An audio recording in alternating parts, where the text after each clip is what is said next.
All this picture taken from the same place. Yet, look at them. Each one feel different. Different light, different moods, different energies.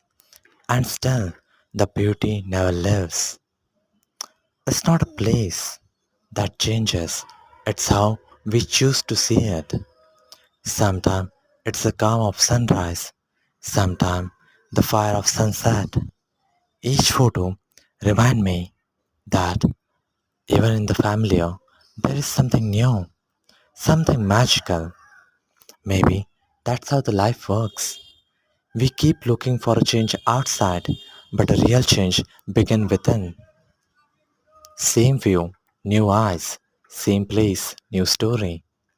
If you pause and really see, you will notice beauty was always there in every moment. It just, can you see it? Every moment is a gift, every frame is a lesson. Can you see it too? That's your choice, my dear. That's your choice.